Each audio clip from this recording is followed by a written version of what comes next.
gobernantes se dan cita aquí, en el estudio de Eduardo. Bienvenidos. Comenzamos.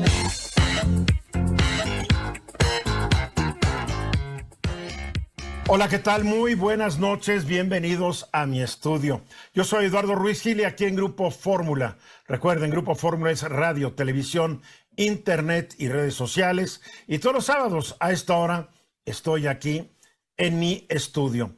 Hace unas semanas, para ser precisos, el 9 de mayo, el presidente Andrés Manuel López Obrador dijo que ministros, magistrados y jueces del Poder Judicial deben ser electos por voto directo de los ciudadanos y que para ello, en septiembre del año entrante, va a enviar al Congreso una iniciativa para reformar al Poder Judicial mediante una reforma constitucional. Luego dijo algo que me llamó mucho la atención.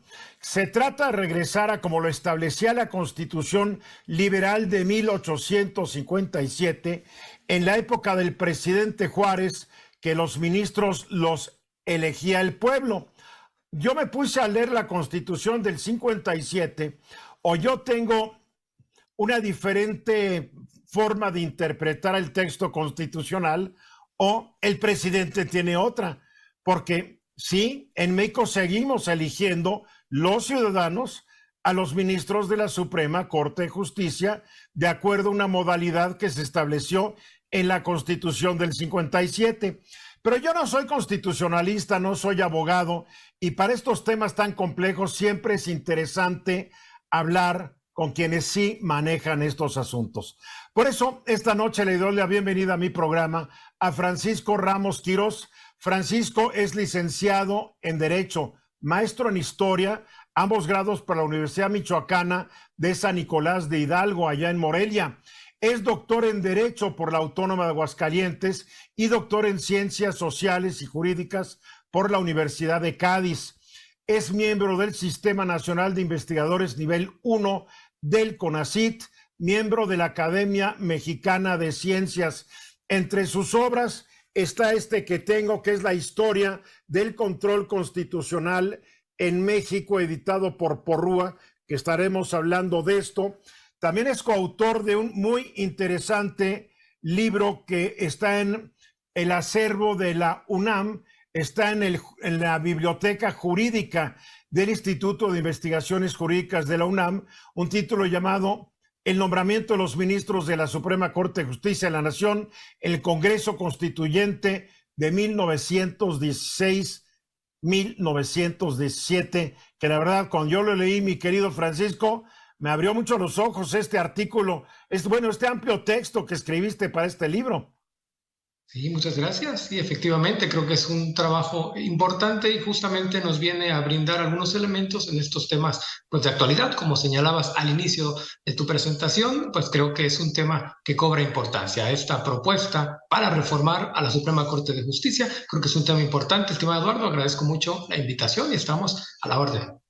A ver, número uno, los motivos de la propuesta presidencial a la cual se han sumado todos los gobernadores de Morena, todos los legisladores de Morena. Hay por ahí uno que quiere hacer una consulta popular para ver si los mexicanos queremos que sean electos por voto popular, aunque hay quienes dicen que esta consulta no volaría porque tiene que ver con el tema electoral, que está prohibido en una consulta popular. Pero en fin, ¿cómo explicarse los motivos del presidente López Obrador, que después de ya tantos años de tener un sistema que él mismo aceptó al proponer a varias personas para ser actuales ministros de la Suprema Corte, cómo explicar este cambio de punto de vista, vamos a decirlo así? Sí, claro, bueno, a reserva de equivocarnos, seguramente tiene que ver con los resultados que se han obtenido, donde la Suprema Corte de Justicia, como lo ha hecho en otros momentos de la historia, ha puesto freno a iniciativas presidenciales, ha echado abajo leyes creadas por los congresos, y esto efectivamente pues suele en ocasiones no agradar al poder, hay que decirlo. Yo quisiera mencionar, me parece muy importante la idea de reformar al Poder Judicial. Siempre es sano reflexionar sobre una posible reforma al Poder Judicial. Se ha reformado en muchas ocasiones en el siglo XIX, en el siglo XX, el Poder Judicial. Sin embargo, habría que tener mucho cuidado, sobre todo en la forma en la que se proponga y los temas que se plantean. Habrá que esperar a revisar esta propuesta de reforma si es que llega efectivamente a presentarse, pero de entrada yo diría que pues vale la pena reflexionarlo muy bien, y quisiera comenzar por señalar la importancia, desde luego, que tiene el Poder Judicial. Ya prácticamente desde la antigüedad, San Agustín lo decía en el siglo V, ¿qué sería de los reinos sin la virtud de la justicia, sino meras bandas de ladrones o execrables latrocinios?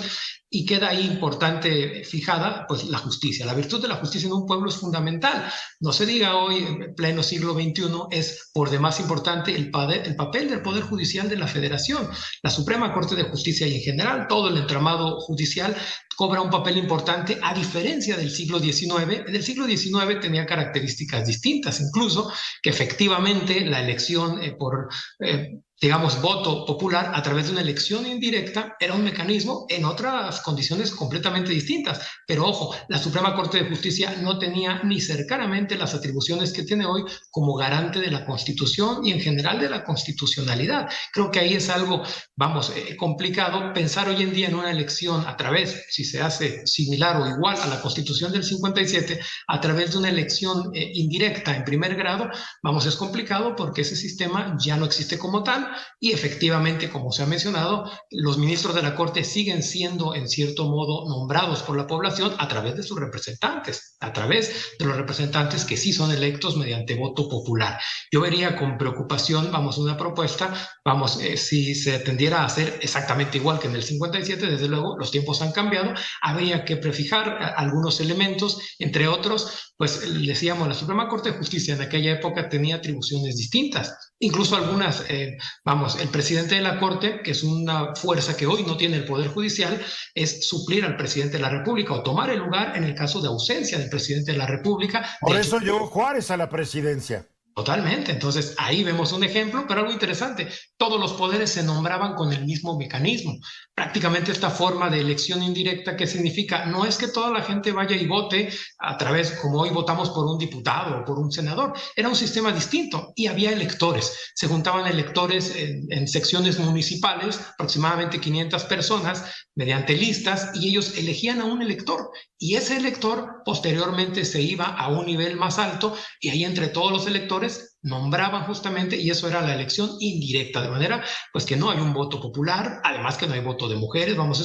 El siglo XIX es complejo. Entonces, ¿qué ocurre aquí? Pues es una idea diferente, y todos los poderes, incluso el Ejecutivo, era nombrado de la misma forma. Entonces, a ver, el presidente López Obrador dijo, así eligieron a Benito Juárez a la Suprema Corte como ministro.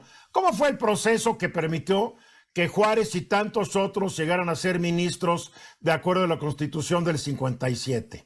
Efectivamente, a través de una elección, las personas votaban, digamos, en su comunidad, a través de secciones municipales, iban y emitían un voto. Los que tenían, desde luego, derecho al voto, mayores de edad, etcétera, nombraban ahí o daban su opinión, y de ahí se elegía uno de estas. ¿Pero había candidatos o cómo funcionaba? Yo votaba, ¿por quién votaba?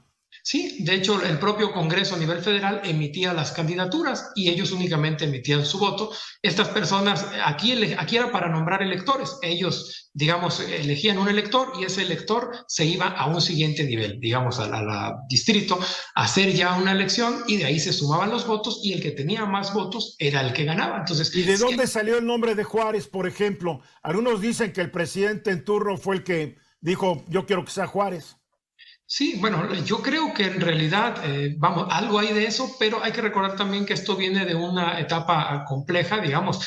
Prácticamente la revolución de Ayutla ha sido un momento complicadísimo, prácticamente el autogolpe de Ignacio Comonfort, y seguramente, Juárez era un personaje que tenía cierto peso y cierto prestigio y que logra llegar. Aquí lo curioso, y es lo interesante de la película, es que efectivamente llega como ministro presidente de la Corte, que es una atribución que posteriormente la Corte pierde y hasta la fecha no ha vuelto a recuperar, digamos. Ni siquiera quizás sería sano pensar ese esquema hoy en día, pero era parte de las peculiaridades justamente del siglo XIX. Aquí lo importante es diferenciar justamente que son dos épocas completamente distintas. Claro. Hay que decir, la Constitución del 57 prácticamente va a estar vigente todo el periodo del porfiriato hasta el inicio prácticamente de la Revolución Mexicana. Y es una constitución con una vocación diferente en muchas cosas. Entonces ahí hay varias cosas, yo me atrevería a decir que son contextos completamente distintos. Entonces es peligroso recurrir a estas figuras. Ahora, de alguna manera, hay una elección del pueblo de los ministros. Yo voto por mis senadores y voto por mi presidente. El presidente por quien yo voté o no voté, pero que es mi presidente, sugiere una terna de nombres a los senadores que fueron votados por el pueblo, quienes a la vez ya eligen al ministro. Pues es una elección indirecta, ¿no? Totalmente, justamente esa es la representación popular, se hace a través de electores, digamos, nosotros nombramos a nuestros representantes y ellos a su vez nombran, el propio presidente de la República es un representante, lo mismo que los diputados, entonces representan diferentes intereses, pero al final son representantes populares. Esa es, digamos, la fórmula, la forma en la que se hace. Hoy en día pensar en cambiar este sistema reviste algunos problemas, justamente porque, pues, digamos, no se justificaría. En el propio siglo XIX hubo grandes críticas y se hablaba, lo decía el propio Emilio Rabasa, es difícil o es complicado que un puesto como el de ministro de la Corte, donde no debe tener ninguna representación, porque no representa a nadie, no representa al pueblo, no representa un Estado, representa la justicia, la Constitución o alguna otra cosa. Entonces, no se podría hacer una forma de elección distinta sin prostituir la justicia. Es contundente, Emilio Rabasa. Muy bien, interesante. Vamos a mensajes y regresamos con Francisco Ramos Quirós.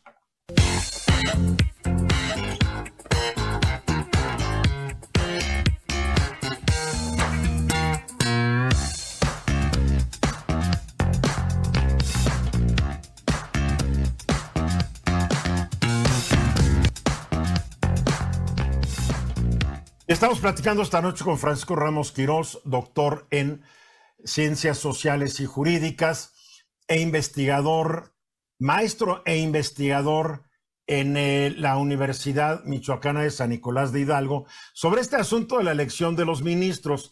A ver, por ahí en tu libro, en el libro virtual de 1916, rumbo a la Constitución de 1917, por ahí decía, no sé cuál de los constituyentes del 16, que seguía siendo una elección popular. La elección la debían hacer los tinterillos. Porque la mayoría de la gente no tiene idea de estos asuntos y pues que le iba a ir a preguntar al tinterillo, al que le escribía sus cartas, etcétera, oye, ¿por quién debo votar? Y que íbamos a acabar con una Suprema Corte de Justicia, pues, la peor gente.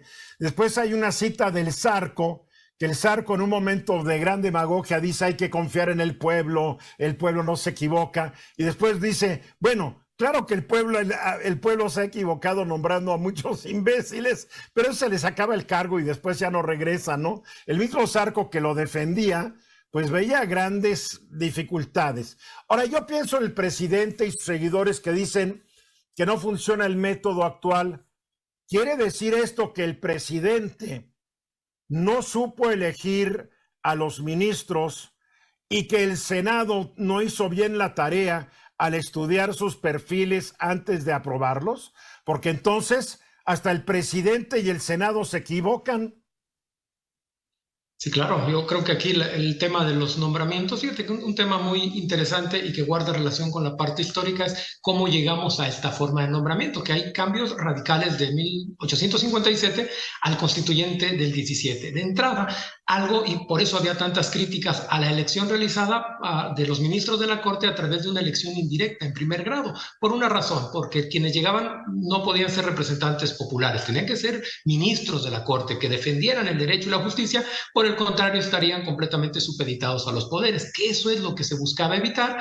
Y un dato curioso, en 1910 con el plan de San Luis, con el que inicia la Revolución Mexicana, curiosamente es un plan que ataca a los tres poderes, al ejecutivo, al legislativo, que era lo común en el siglo XIX, pero también a los ministros de la Corte. Cosa rara, porque en todos los planes y movimientos anteriores del siglo XIX, que tuvimos muchísimos en nuestro país, prácticamente no se atacaba al Poder Judicial. El Poder Judicial era respetado en cierta forma y era un poder quizás sin tanta importancia como la tiene hoy en día, pero al cual se le respetaba medianamente y no se atacaba.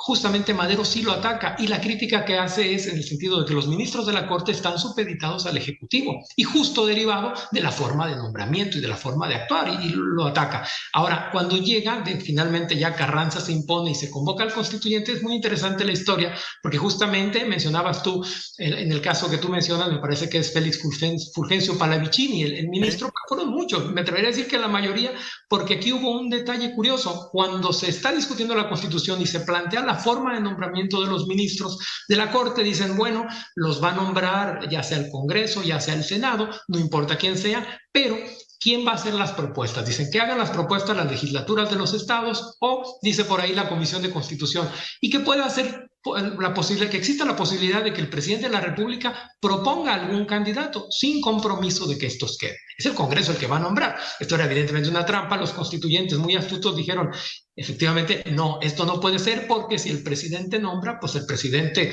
pues al que él proponga, ese va a quedar. Dice, no hay ni duda.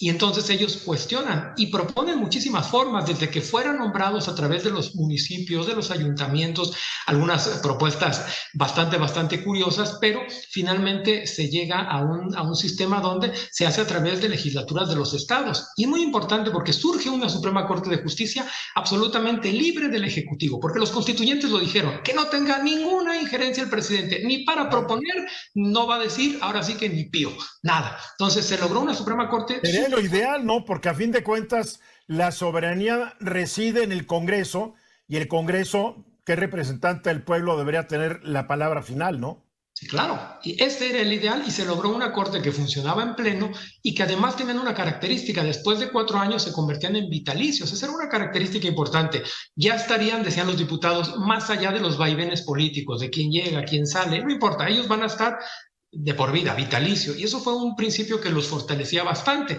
y además la Corte pues no había injerencia del Ejecutivo. Esto cambia en 1928, porque Álvaro Obregón hace una propuesta de contrarreforma que se aprueba y establece un sistema justamente, se habían hecho propuestas anteriores, bien curiosa la historia, porque previamente había una propuesta para que el presidente de la República nombrara terna y el Senado eligiera, que es el proceso actual. Eso se propuso antes del 28 y se desechó. Y lo que se aprobó en el 28 es que el presidente de la República iba a nombrar y el Senado iba a ratificar. Que ese es el mecanismo que estuvo vigente en prácticamente todo el siglo XX hasta finales, con la reforma que promovió Zedillo a finales de 1994. Eso fue muy interesante porque cambia el esquema. Ahora el presidente de la República, digamos, todo este periodo desde esta reforma del 28 hasta el 94, que empezó esto ya, digamos, en 95, el presidente de la República nombraba a los ministros, pero no solamente los nombraba, digamos, el Senado ratificaba, pero el presidente nombraba y tenía la facultad de destituirlos por digamos, cuestiones de corrupción, malos manejos, cualquier cosa, alguna causal grave, sin explicar qué era, sin darles derecho, sin brindarles ningún mecanismo. Prácticamente el Ejecutivo pasó de estar completamente, digamos, limitado con relación a los ministros de la Corte a tener una Suprema Corte de Justicia absolutamente a modo del titular del Ejecutivo, porque no solo los nombraba, los podía destituir sin mayor dificultad. Bastaba que lo pidiera las cámaras del Congreso Federal votaban y en automático se retiraba el ministro. Esto evidentemente dejaba una corte supeditada, lo cual va a empezar a cambiar justamente cuando cambia el sistema.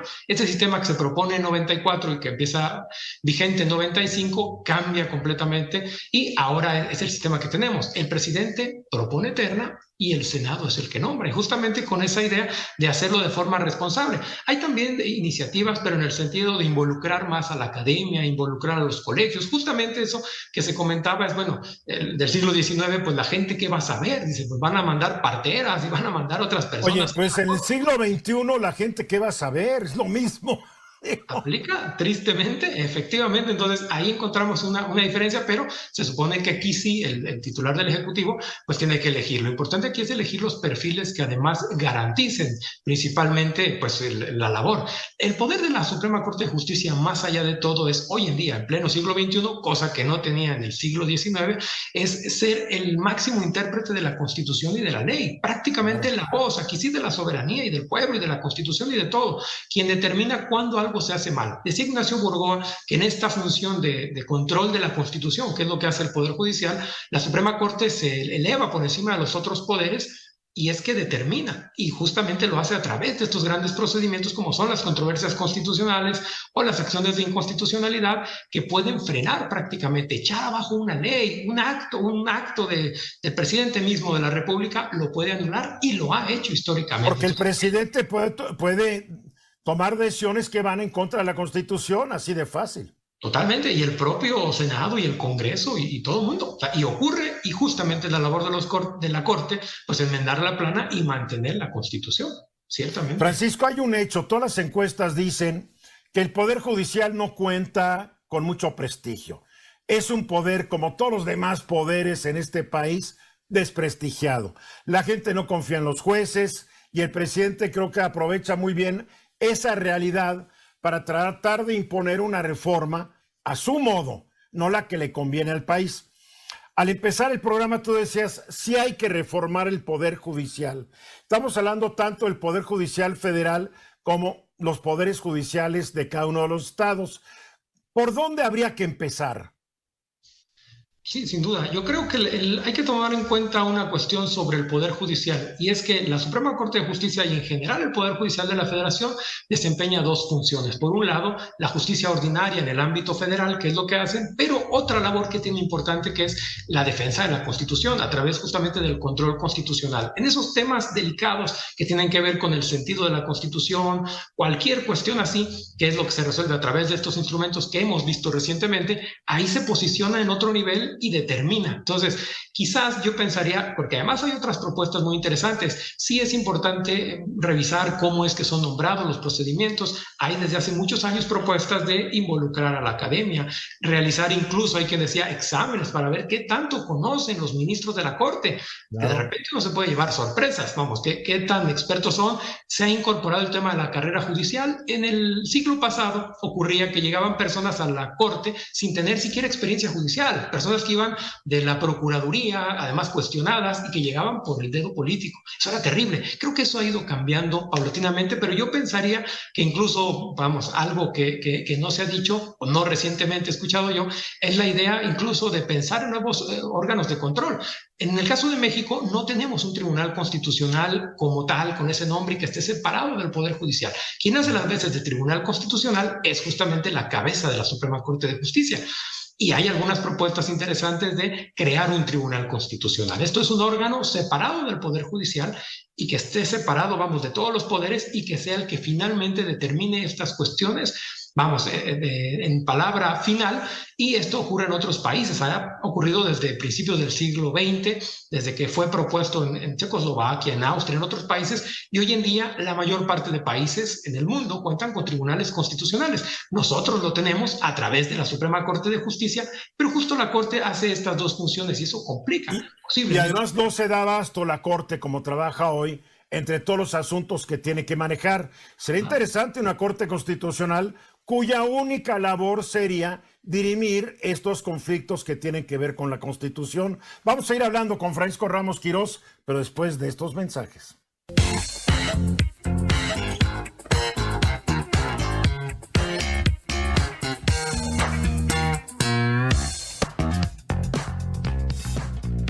Y estamos hablando hoy sobre la importancia del Poder Judicial, no solamente para México, para cualquier país.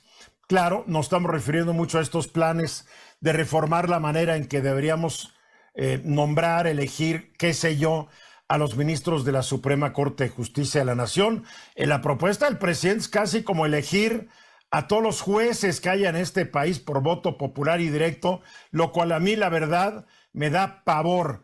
Porque ¿quiénes van a ganar? Van a ganar los candidatos que se lancen, que tengan mayor apoyo del gobierno, mayor apoyo del capital, la gente que esté más apalancada por el dinero y el poder. Esos son los que van a llegar, lo cual no quiere decir necesariamente que lleguen los mejores o las mejores. Francisco Ramos Quirós es mi invitado esta noche, es el jefe de división de estudios de posgrado de la Facultad de Derecho y Ciencias Sociales de la Universidad Michoacana de San Nicolás de Hidalgo, además coordinador por la Universidad Michoacana del programa de doctorado interinstitucional en Derecho de la región Centro-Occidente de la ANUYES. También es autor de este libro, Historia del Control Constitucional en México, editado el año pasado por Porrúa, el antepasado, 2021. Francisco, ¿qué es control constitucional? Sí, muchas gracias. Mira, la idea de control constitucional guarda relación con... Contamos ya con una constitución, lo importante es cómo lograr que esa constitución se cumpla. Ese ha sido un problema en México desde que tenemos constituciones prácticamente desde antes de la independencia, hemos tenido una vocación fuertemente constitucional. Sin embargo, en muchas ocasiones la constitución ha llegado a ser letra muerta. ¿Qué importa si algo está ahí? De nada serviría si no se tiene la herramienta, los mecanismos, las instituciones para obligar al cumplimiento. El ejemplo más común de lo que podríamos entender por control constitucional es cómo lograr que la constitución se cumpla. Si alguna autoridad vulnera, viola algún derecho o va a contrariar la Constitución en cualquier sentido, pues los ciudadanos que tienen derechos en la Constitución y que la propia Constitución reconoce principios, tienen que defenderse. Un ejemplo es el juicio de amparo. Existen muchos mecanismos de control constitucional, entre ellos el amparo.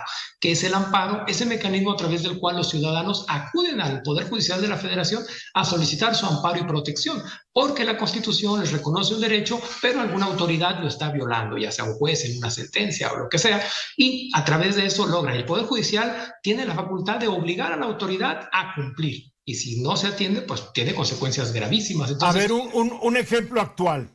El Senado de la República se niega a nombrar comisionados del Instituto Nacional de Acceso a la Información, del INAI. Hay jueces que les han ordenado a los senadores que los nombren y los senadores tan tranquilos rascándose la panza. Están violando un ordenamiento constitucional y al mismo tiempo están desobedeciendo una orden de un juez federal y no pasa nada. Sí, claro. Podría llegar a tener consecuencias, habría que revisar el asunto, pero justamente ahí radica el poder del juez federal que puede ordenar. Aquí, por la naturaleza del asunto, se antoja complicado al ser parte de un cuerpo colegiado, digamos los senadores, aunque digamos se tendría que ser algo complicado, pero hay otras instituciones que es más fácil, por ejemplo, la controversia constitucional. La controversia constitucional es un juicio que se lleva a cabo, la Suprema Corte es el juez y determina alguna posible violación de algún órgano, independientemente del nivel y del ámbito de que se trate.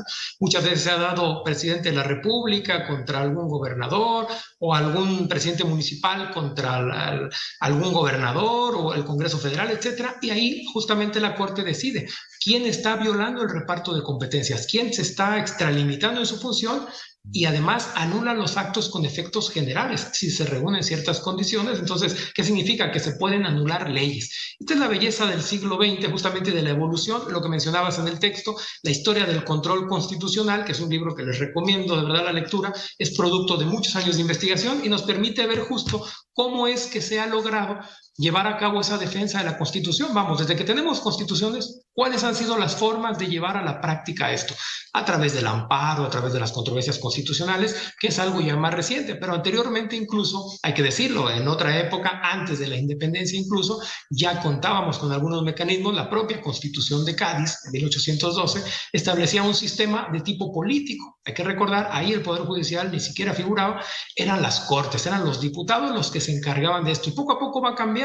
Hay un momento crucial en nuestra historia que viene a mediados de siglo, justamente en 1857, y es cuando a los jueces se les da el poder de ser intérpretes de la Constitución. Antes de eso, el intérprete era el poder legislativo. Él dictaba las leyes y en la lógica de la época era el que podía interpretarlas. Esto cambió. Bueno, en la lógica de varios morenistas actualmente está regresando esa lógica, que quién diablos es el Poder Judicial para interpretar las leyes cuando los que hicieron y expidieron estas leyes son los legisladores.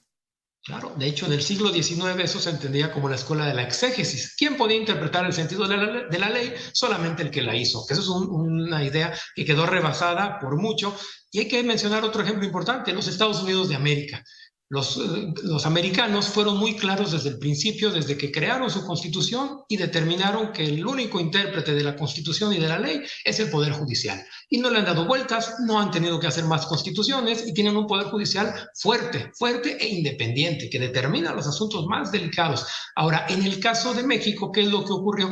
Pues bueno, esto no fue simple. A mediados del siglo XIX, a partir justamente de la Constitución del 57, ya los jueces empezaban a interpretar la ley. Tenían importancia, pero van a ir paulatinamente, y es lo que se narra en el libro, cómo van ganando estas atribuciones, cómo las van fortaleciendo. Ya en el siglo XX, pues ya lo vimos, surge una Suprema Corte de Justicia fuerte e independiente, después queda supeditada completamente al titular del Poder Ejecutivo, pero a finales de siglo, y justo cuando en América Latina ya había tribunales constitucionales, salas constitucionales, hay que decirlo, México estaba letargado, en México no ocurría, viene la reforma de Ernesto Zedillo y la Suprema Corte de Justicia se convierte en un tribunal constitucional, vamos, en los hechos, en lo material, y ese Poder Judicial justamente pues es el que se encarga de pues atender ese control de la Constitución, vigilar justamente que la Constitución se respete, sin importar la autoridad de que se trate, la Constitución debe respetarse, y si no, existen los mecanismos. Los hay en materia electoral, los hay en materia,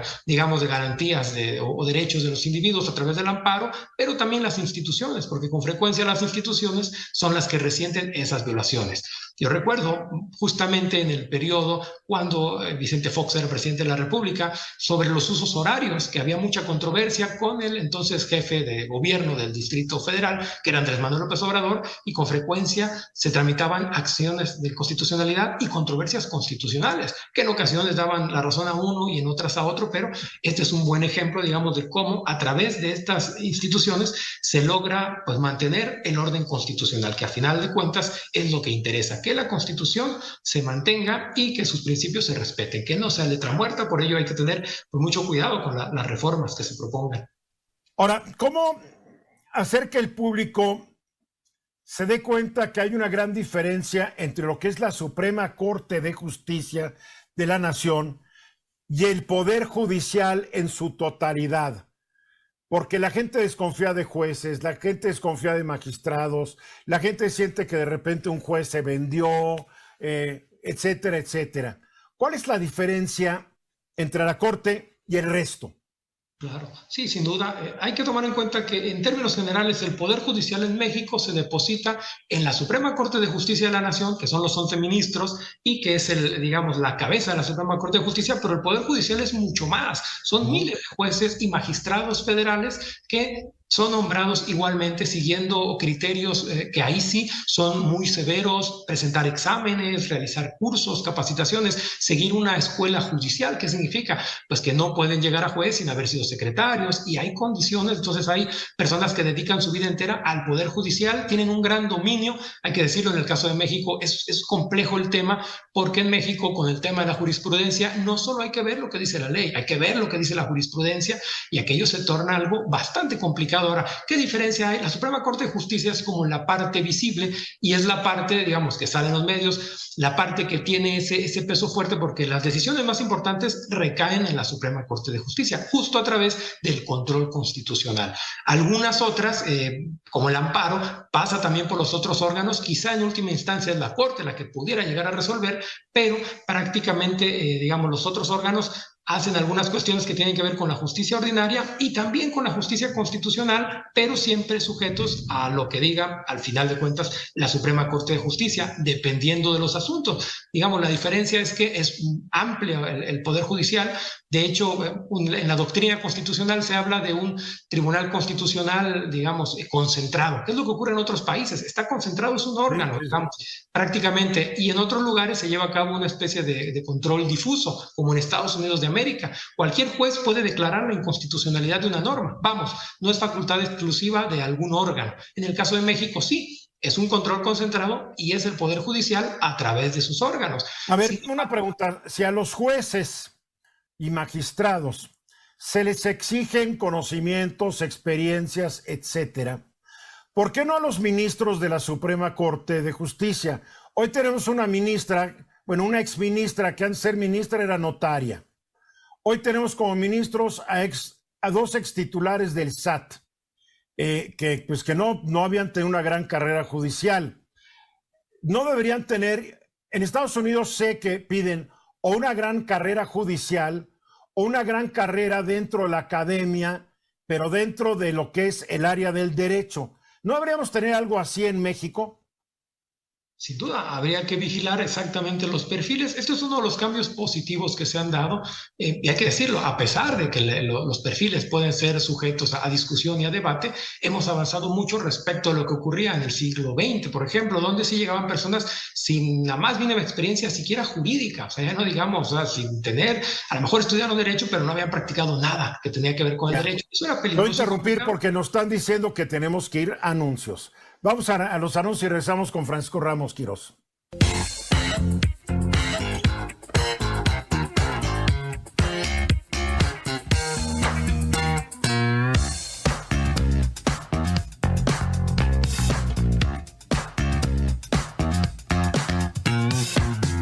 La conversación. En el estudio de Eduardo, sábado, 20 horas, en Grupo Fórmula.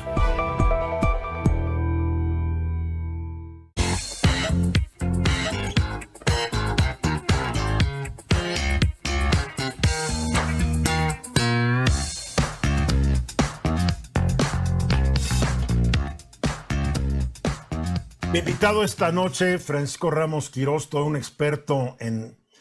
¿Qué es? ¿Derecho constitucional, tu ramo de experiencia, Francisco? Historia del derecho, enfocada a temas constitucionales, desde luego. Bien. A ver, vamos a una pregunta que te quiero hacer. El presidente,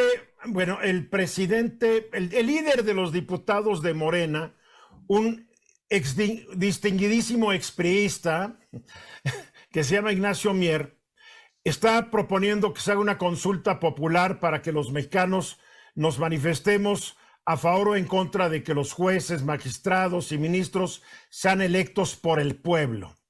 Sin embargo, algunos constitucionalistas han dicho que esta consulta no se puede realizar porque caería dentro de una de las prohibiciones que dice la Constitución. No se pueden someter a consulta popular los temas electorales y argumentan que a fin de cuentas tocaría en lo electoral porque sería la elección de jueces, magistrados y ministros. ¿Qué opinas al respecto? Totalmente, yo coincido, digamos, abrir a una decisión popular a través de alguna consulta la posibilidad de someter alguna reforma, lo vería complicado en el sentido de que de entrada, pues la división de poderes está claramente marcada. Vamos, la forma de elección de los poderes, pues está prevista en la Constitución y es un sistema que, vamos, puede tener algunas situaciones que mejorar, pero finalmente es un sistema que funciona, un sistema donde participa Ejecutivo de la República, participa el Senado y desde luego la población a través de su voto que hace para que estos funcionarios lleguen. Yo vería complicado, digamos, someter, o cambiar, porque esto al final trastocaría todo. Podríamos también después cambiar otros principios constitucionales. Y una de las cosas que la evolución del derecho y de la justicia y en general la evolución de las instituciones en el mundo ha dejado claro es la necesidad de dividir los poderes, de separarlos y que los poderes pues tengan un origen claro, que sean nombrados, incluso que no puedan estar dos poderes en una persona o corporación. Eso es algo peligroso y esa es la esencia de la división de poderes. Un ejecutivo que sí, en efecto, tiene un contrapeso que debe ser la Cámara de Senadores, la Cámara de Diputados, en general el Congreso de la Unión, pero debe ser un contrapeso. En la medida que no existe el contrapeso es peligroso. Hoy en día la Suprema Corte de Justicia pues es otro contrapeso que ha demostrado a través de estas resoluciones recientes, pues en efecto ser un contrapeso. Yo veo complicado, de hecho voy a comentar algo muy brevemente, justamente cuando se hizo la propuesta para cambiar la forma de nombramiento de ministros que propuso Ernesto Zedillo, cambiaba el sistema. Ahora ya no sería el presidente quien nombraría y el Senado quien ratificaría. Sería al revés. El presidente propone la terna y el Senado ratifica. El Senado nombra, perdón. Entonces, cambia el sistema totalmente y es el sistema que hoy tenemos. Pues generó mucha controversia en los medios, generó en aquella época porque se hablaba de un golpe de Estado y que decían, es que el presidente de la República dio golpe de Estado, le cortó la cabeza a un poder. ¿Por qué? Porque los 26 ministros que existían, que eran 21 ministros ordinarios y otros 5 supernumerarios, era una Suprema Corte excesiva en número, 26, de ahí regresamos a 11, que era la fórmula original de 1917. ¿Qué es lo que pasó? generó la duda de si había sido un golpe de Estado o no. Algunos juristas decían sí fue un golpe de Estado, entre ellos Ignacio Burgoa decía fue un golpe de Estado porque el presidente le costó la cabeza a los 26 y sí, él propuso ternas, pero es gente de él, de su confianza, va a ser su corte totalmente. Otros constitucionalistas como Héctor Fixamudio decían no, por el contrario, pues es una reforma correcta porque se va a hacer mediante un mecanismo distinto, con mayor participación y de alguna forma el Ejecutivo deja ese poder de él nombrar directamente. Entonces, eso es algo, me parece a mí, importante. Creo que vale la pena siempre revisar porque hemos tenido un proceso donde los ministros en nuestro país han sido nombrados por la legislatura de los estados, por el Congreso Federal y hemos cambiado mucho. Y eso es lo fascinante del derecho, ¿no? Que se presta a múltiples interpretaciones y por eso se necesita una Suprema Corte para que cuando hay una controversia en torno a la Constitución, pues gane ya sea una mayoría simple o una mayoría calificada, una opinión, que no sea un solo hombre el que decida o una cosa tan importante, ¿no? Claro, totalmente. De hecho, se requiere y justamente los poderes judiciales en el mundo y los tribunales constitucionales también logran su legitimidad no solo a través de la forma de su nombramiento, de la denominación que tengan, sino a través de sus resoluciones. Eso es fundamental. Los poderes judiciales y tribunales constitucionales se legitiman a través de su actuar. Una Suprema Corte que es, digamos, congruente. Ahí lo importante es que los ministros tienen una labor compleja. El derecho efectivamente no siempre tiene una salida, hay 2 o 3 salidas a un asunto, pero tiene que haber también pues la formación de la persona, que es, digamos, buscar que la razón sea la que prevalezca. Justamente ahí sí tenían razón aquellos críticos de la Constitución del 57, no puede nombrarse un ministro mediante la participación ciudadana porque no podrán ejercer el cargo, ellos se van a deber a sus electores y no se busca eso. Los ministros deben ser independientes, deben tener además esa formación, esa preparación que les permita desempeñar sin tener ningún problema. Vamos, ahora sí que interpretar la Constitución sin ninguna restricción. Y no ser dependientes del presidente, ni el que los nombró, ni el que venga después. Totalmente. Ese es otro tema importante porque, sí, vamos, lo vimos, lo decíamos ya, en el constituyente de 1916-1917 hubo una pugna, pero terrible, fue fuerte porque algunos, vamos, digamos, los que representaban a Carranza, querían que el Ejecutivo pudiera nombrar y decían, no importa, pues, que proponga. Y los otros decían, en absoluto, si el presidente propone, eso va a quedar. Hay que tomar en cuenta que veníamos, vamos, de la época de los caudillos y el presidente era fuerte ya en aquella época, hoy en día lo es y posiblemente hasta más. Entonces, vamos, evidentemente hay que tener mucho cuidado sobre la forma de elección. Yo a título personal pienso que es complicado, es necesario siempre revisar el Poder Judicial. ¿Por qué no? Hay que revisar qué es lo que se está haciendo, mejorar, sin duda, los procedimientos siempre pueden ser mejorados, pero hay que hacerlo con mucho cuidado, entendiendo y diferenciando los contextos, viendo qué es lo que eventualmente pudiera estar funcionando de alguna forma mal, que pudiera mejorar y tratar de corregirlo. Pero tampoco estaría muy de acuerdo en hacer algún experimento, creo que es peligroso porque el siglo XXI dista mucho del XIX. Nos quedan 3, 4 minutitos, Francisco. ¿Cuál sería alguna de las reformas que tú sugerirías que se le hicieran al Poder Judicial Federal? Bueno, alguna reforma al Poder Judicial, posiblemente sí tener una apertura distinta. Vamos, yo creo que el presidente de la República, que tiene la atribución de proponer las ternas, quizá controlar un poco más esa libertad en las ternas. Vamos, posiblemente buscar algún mecanismo para que la academia participara, posiblemente validar, digamos, sí, los perfiles de las personas que van, porque muchas veces eso pues no ocurre como tal. Entonces yo pienso que vigilar sí los perfiles, y aquí ha sido complicado, porque ha habido propuestas, por ejemplo, de realizar exámenes, pero hay quien dice, bueno, ¿quién va a evaluar a los ministros? Ni modo que otros ministros. Vamos, esto es complicado, pero sí vigilar y que realmente desde las autoridades tengan un compromiso serio de nombrar a aquellas personas que reúnan los perfiles, que cumplan, y seguramente con intervención de la academia, de los colegios de abogados, justamente todo lo que se criticó en el pasado, al inicio de siglo, pues que hoy en día pues se ocurra. Hoy en día sí contamos con medios de comunicación, contamos con, vamos, muchas ventajas que nos permitirían buscar los mejores perfiles. Yo sí creo que, no me atrevería a decir que un examen, desde luego, de conocimientos es complicado, pero sí vigilar los perfiles que tengan la experiencia en el ramo judicial y sobre todo, uno de los temas que ha sido más en boga, que tengan honorabilidad. Eso es un punto fundamental. Vamos, alguna persona que sea cuestionada en cualquier sentido, evidentemente debe tener consecuencias. Deben ser los perfiles más limpios, los perfiles más preparados para que realmente cumpla esa finalidad. Vamos, ahí sí, prácticamente en ellos descansa toda la institucionalidad de nuestro país. Nada más.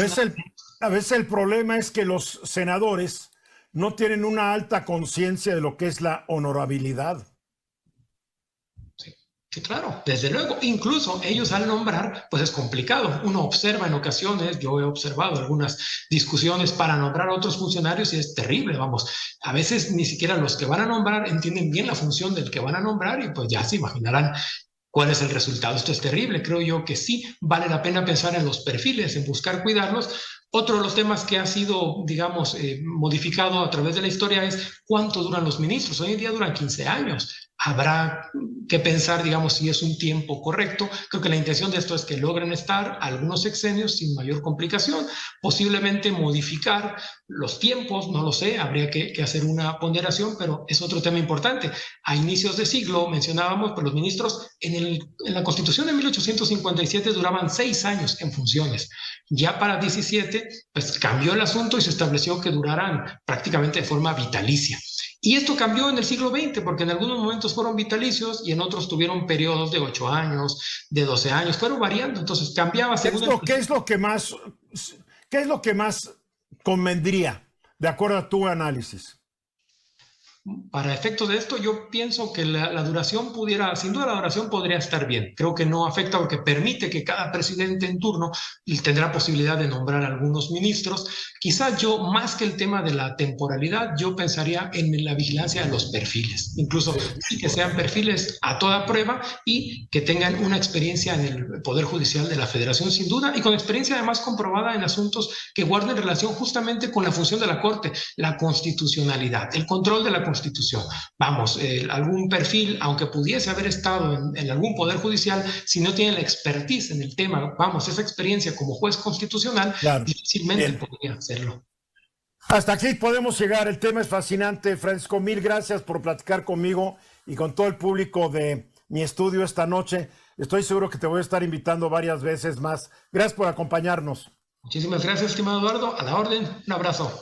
Gracias, Francisco Ramos Quirós. Es el jefe de la División de Estudios de Posgrado de la Facultad de Derecho y Ciencias Sociales de la Universidad Michoacana de San Nicolás de Hidalgo, allá en la bellísima Morelia. Yo soy Eduardo Ruiz Gil y gracias por haberme acompañado. Los espero todos los sábados, aquí a las 8 de la noche, hora del centro, en Grupo Fórmula, y de lunes a viernes, 3:30 de la tarde, también están cordialmente invitados. Sigan pasando un bonito fin de semana.